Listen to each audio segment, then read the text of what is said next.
Contra Luis Basterra, diputado nacional, un hombre del Frente para la Victoria, un hombre de Formosa. Luis, buen día, ¿cómo va? ¿Qué tal? Buen día, Horacio. Tengo un retorno muy bajo, che. Vamos a tratar de subírselo. A pesar de que se puede entender mal eso que dije tratándose de la ley de semillas, pero bueno. Oh, es cierto, tal la metáfora, ¿no? Bueno, nosotros estuvimos acompañando allí el debate ese día. Estaba Luis Basterra, un hombre que pedía seguir debatiendo esta ley. ¿Y por qué lo hacía, Luis?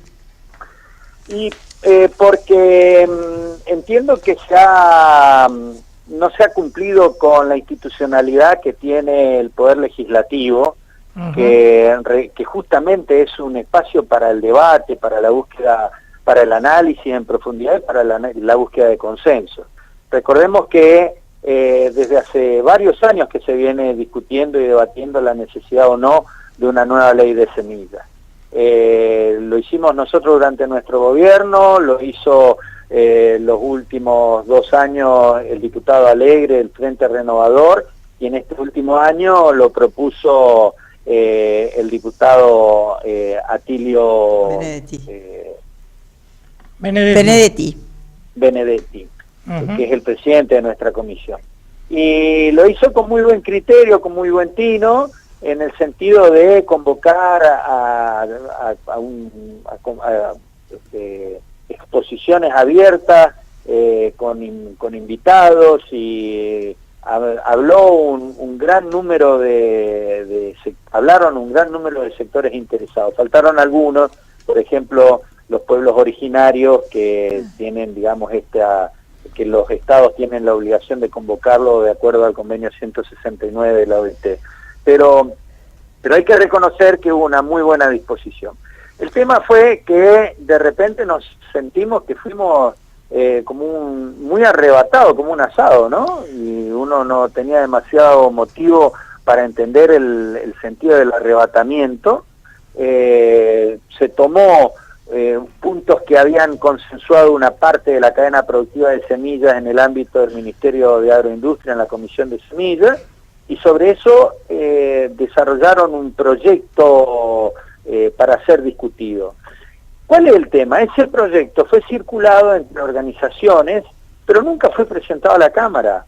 De hecho, de manera personal, me lo entregaron a mí 4 o 5 días antes del tratamiento, de manera informal y por vía de WhatsApp.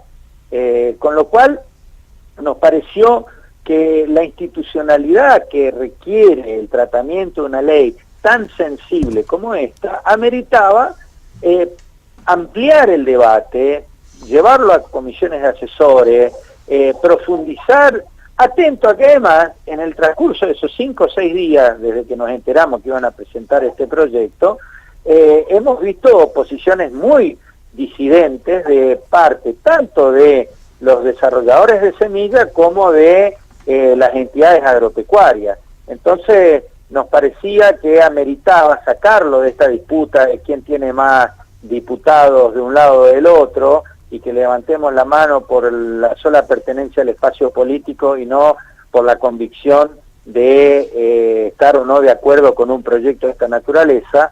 Entendíamos que tenía que ser profundizado el debate para despejar las dudas y quizás encontrar mayores puntos de acuerdo, y si esos puntos de acuerdo no se alcanzan, con toda esa información sí tomar la decisión si uno está de acuerdo o está en contra.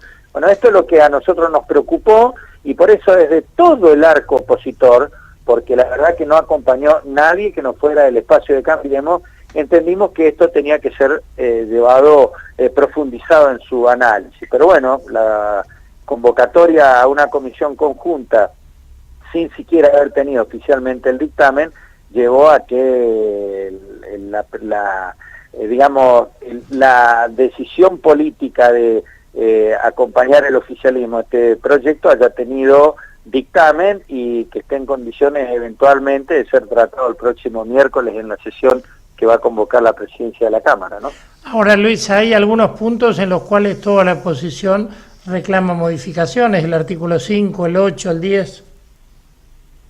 Sí, claro. Nosotros, la verdad que hemos tenido incluso, yo sigo reconociendo en la persona de Benedetti una persona abierta al diálogo, y eso es lo que me llama la atención, no hayamos tenido la chance de profundizar. Evidentemente ha habido una instrucción superior para que se acelere el tratamiento, pero lo cierto es que hemos hablado y hemos seguido después incluso del tratamiento, hemos recibido la inquietud de las organizaciones de productores que están preocupadas y que se hacen eco de esos reclamos de modificaciones del articulado en la eventualidad de que entre a recinto. Nosotros este proyecto así no se puede acompañar porque no termina siendo el producto del debate, del análisis, más lo que nosotros entendemos que son los sectores con menores capacidades de negociación en la relación de la cadena, se muestran disconformes. Y estamos hablando de la agricultura familiar, de los productores de Federación Agraria, productores de CRA, algunas filiales de Coninagro que nos han expresado, que han hecho expreso su rechazo. Por lo tanto, entendemos que tenemos que oponernos a este proyecto de la forma en que está. E incluso cualquier modificación y demás pedimos democracia, pedimos actitud republicana y pedimos que esto se debata más en profundidad.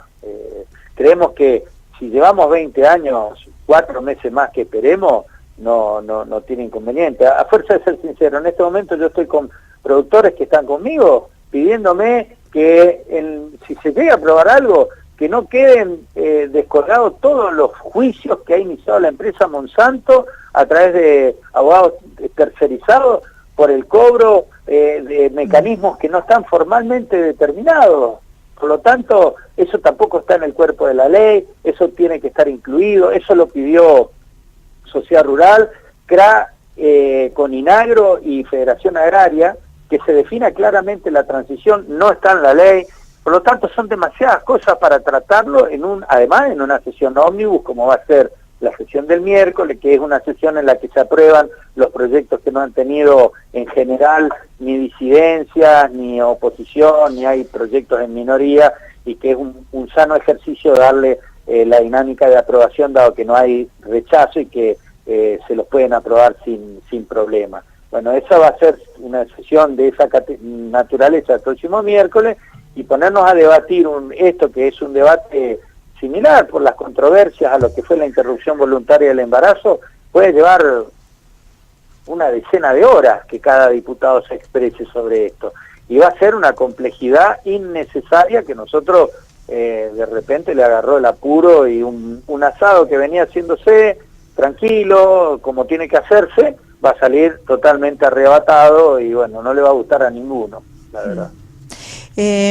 Luis, ¿cómo estás? Mónica te saluda. Hola Mónica, ¿qué tal? ¿Cómo estás? Todo muy bien. Bueno, me parece importantísimo este tema de los juicios, ¿no? Que digamos, sea lo que fuere el resultado de la ley, por lo menos esto quede exceptuado, porque creo que son muchos. Vos me dirás en qué cantidad hay de juicios. Uy, es impresionante, pero mira, tengo acá delante mío, estamos charlando de eso justamente acá con unos amigos de productores, y para que te des una idea, rondan, el promedio es de $500 por camión que le cobran. Imagínate cuántos miles de camiones hay en estas condiciones. De hecho, mediante este mecanismo, Monsanto Bayer está cobrando, se calcula que entre 400 y 500 millones de dólares. No es un mecanismo, no es que hoy no se está pagando esto, se está pagando, se paga cuando se compra y se paga después cuando tiene que llegar a la mercadería o al acopiador o al puerto, a donde fuere.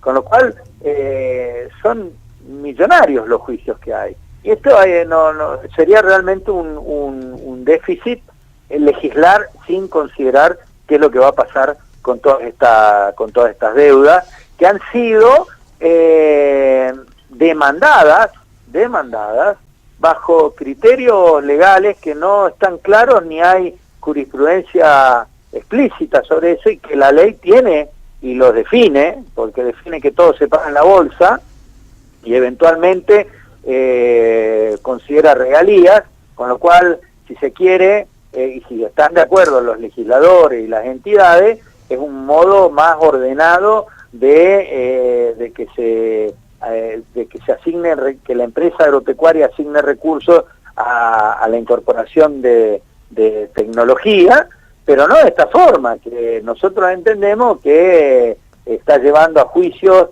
en los cuales el sector está poniendo dinero hacia un servicio que es el servicio de judicialización, los abogados, más todo lo que esto conlleva, que termina siendo un costo para el productor. Porque, mira, tengo acá la demanda de pago que hace la empresa por $5.020, terminan arreglando por 152.000 pesos y de abogado son 24.000 pesos. O sea, sobre 152.000, 24.000 son para alguien que, está bien, cumple su trabajo de intentar defender a una parte, los intereses de una parte o la otra, pero que si hay un mecanismo formalmente ordenado, no se va por un servicio, vuelven al productor o a los semilleros o a quien fuere. Entonces todos estos vacíos legales o estas interpretaciones sin duda que requieren ser aclaradas.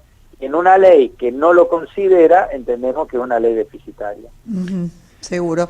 Y de los del articulado, ¿qué es lo más resistido, digamos, por los pequeños productores? ¿Y de las conversaciones que nosotros tenemos hay un par de elementos. El primero, sobre todo los productores vinculados al segmento de la agricultura familiar, sí, y los indígenas productores, lo que están reclamando es que sea más explícita en lo que es la potestad del mejoramiento ancestral que suponen las variedades domesticadas y las especies domesticadas a lo largo del tiempo, tanto en tiempos ancestrales como en los tiempos de que están las colonias de pequeños productores o de agricultura familiar. Eso no está en la ley, no está claro y explícito que la vida no es patentable, que los genes no son patentables, y en esto hago un paréntesis, nosotros estamos circulando un proyecto de recursos genéticos donde todos estos elementos se clarifican, se define que la potestad es del Estado y se le reconocen derechos a las comunidades indígenas y a las comunidades de pequeños productores sobre lo que se denomina el mejoramiento ancestral, la selección ancestral. Con esto no está dentro de la ley y es uno de los reclamos. El otro reclamo es si eventualmente se determina el cobro de regalías, esas regalías tienen que excluir a lo que se denomina una empresa familiar, que no es el registro de agricultura familiar tal cual está concebido, que limita muchísimo en cuanto a la definición de agricultor familiar. Nosotros entendemos que el agricultor familiar, además de ser el individuo que vive en la chacra y se autosustenta de la chacra, también incluye a la familia agrícola, aquella empresa cuyo único ingreso es la producción agropecuaria, cuyos ingresos son exclusivamente para el sustento de la familia del propietario de la misma, aquella familia que con los ingresos que le genera la agricultura puede enviar sus hijos a la universidad, que es la forma de mayor inclusión que tiene una sociedad. Totalmente. Y esto, por ejemplo, Federación Agraria lo define como aquella empresa que factura hasta 3 el ingreso previsto por la ley para las micropymes, que está alrededor de 12 millones de pesos, lo cual supone una ganancia del 10-15%, estaríamos hablando de un ingreso de 1 millón de pesos, 1.200.000 pesos por año, lo cual es 120.000 pesos por mes, que es lo que uno supone que una familia, con todo el capital que involucra, le dan los recursos como para mandar a sus hijos a la universidad y vivir razonablemente acorde a los tiempos que se viven. Por eso es que Federación Agraria en particular hizo un reclamo explícito que el monto a partir del cual se debería eventualmente aplicar el cobro de regalías debiera ser el de empresas que facturan más de el monto equivalente a 3 micropymes. Estos son reclamos básicamente de las entidades sobre quiénes debieran pagarlo o no. también hay reclamos sobre la constitución del INASE. Sí. El INASE está muy bien que sea que tenga una participación ampliada, pero el Estado no puede perder, porque el INASE es de promoción, pero también es de control. Y cuando se ejerce el control de fiscalización, el control de policía, entre comillas, no puede el Estado perder la mayoría para definir cuáles son los criterios y cómo se lleva adelante el control del sistema de promoción de semillas y de fiscalización de la calidad de la misma. Otro de los elementos que también se discute del proyecto actual es que no se puede violar ni el secreto fiscal ni proveerse a particulares información que devenga de la sanción a alguien que eventualmente utilizó semilla que no está fiscalizada. Entonces esa información la retiene un organismo, pero no la puede dar a otra empresa, a una empresa para que haga juicios y demás. Cada empresa es como cualquier disputa entre particulares, tendrá que agenciarse de la información. Es decir, que lo que uno ve es que es una ley que tiene muchos elementos a ser debatidos y discutidos, en los cuales lo que uno piensa puede tener razón o no, y además otros pueden compartirlo o no, y puede salir una ley más que me pueda gustar más o menos a mí, o que le pueda gustar más o menos a mi bloque, pero que requiere de este debate en profundidad, y es lo que nosotros le hemos propuesto a la presidencia, y que por suerte acompañaron el conjunto de los bloques que no son el oficialismo, para que esta ley tan importante, y sobre todo habiendo avanzado tanto en el conocimiento de la posición de cada uno de los sectores, nos requiere para tener una ley acorde a la importancia que tiene la producción agropecuaria en la Argentina. Diputado, le agradecemos mucho estos minutos, vamos a seguir de cerca lo que ocurre esta semana en el recinto, que tenga un excelente fin de semana. Perfecto, gracias igualmente para ustedes, un gusto. Un abrazo. Luis Basterra, diputado nacional, Frente para la Victoria, provincia de Formosa.